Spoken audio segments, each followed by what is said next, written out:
Bonjour et bienvenue dans cet épisode de Récif Captif où je vais vous parler de mon retour d'expérience sur le ROC pour la Stream 3, donc il y a la référence 6150.250.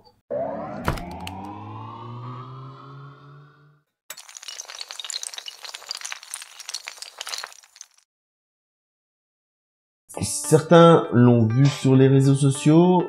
J'ai fait l'achat de cette roche. Je l'avais commandée en même temps que la pompe de brassage, mais le magasin n'a pas tout de suite été livré. Bon, ce n'était pas bien grave, ça m'a permis d'apprendre à utiliser ma 6150 et maintenant je peux la cacher. Au niveau du volume, la roche elle est imposante, mais elle permet aussi de bien cacher notre pompe, et en plus elle est équipée d'une dizaine de socles à clôture. C'est-à-dire qu'on a des emplacements qui vont nous permettre de venir mettre des socles à bouture directement autour de la pierre où il y a la pompe de brassage, ce qui va vraiment permettre de la dissimuler. Au tout départ, j'avais dans l'intention de l'utiliser avec le déflecteur d'origine pour avoir un angle sur mon départ d'eau. C'est une très mauvaise idée parce qu'à ce moment-là, en fait, on a une force latérale sur la pompe et la pompe, elle va bouger dans ce sens-là et elle va venir cogner la roche, ce qui génère du bruit et ça, c'est jamais agréable. Ce qui est bien dans la roche, c'est qu'elle a un léger angle de 11 degrés, ce qui fait que le déflecteur, on n'en a plus vraiment besoin vu que on va tout de suite orienter la pompe dans la direction qui nous intéresse.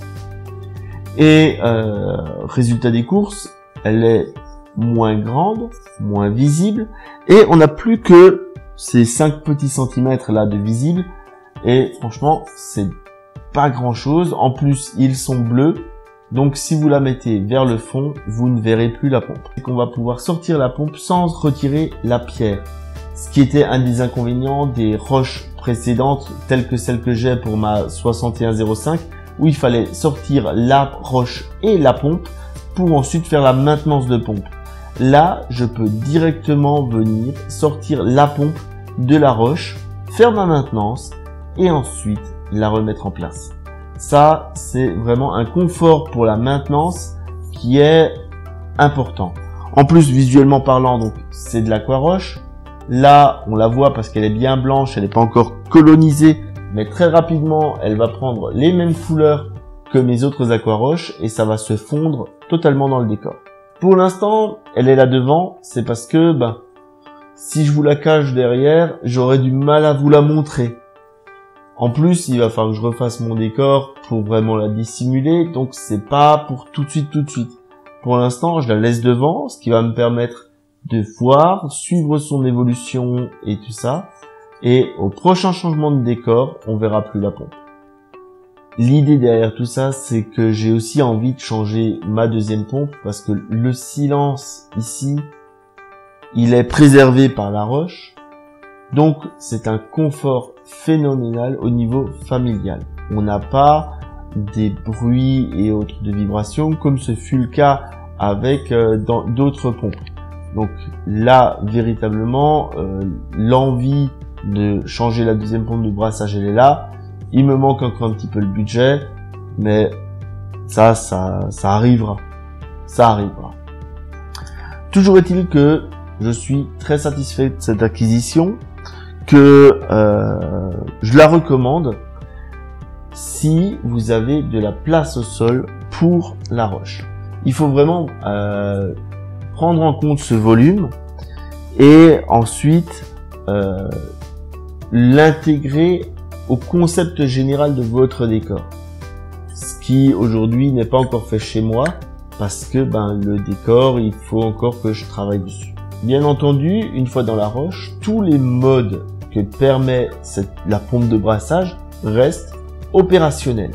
Il n'y a pas de trou au bas de la roche. La roche en elle-même, elle est poreuse et en plus il y a certains interstices, ce qui permet à la pompe d'aspirer aussi par le bas de l'eau pour son nettoyage qu'elle fait automatiquement. Donc ça, c'est vraiment bien pensé. Donc le silence est préservé, la maintenance est facilitée. À mon sens, c'est un excellent complément de votre Stream 3 et je le conseille, c'est aussi simple que ça. Je suis très content de cet achat. J'espère que cet épisode vous a plu et je vous dis à bientôt pour d'autres épisodes de Récifs Captifs. D'ici là, prenez soin de vos aquariums. Si ça vous a plu, laissez un petit pouce bleu au bas de la vidéo, commentez-la, partagez-la et si vous avez des questions, n'hésitez pas, je serai ravi de vous répondre.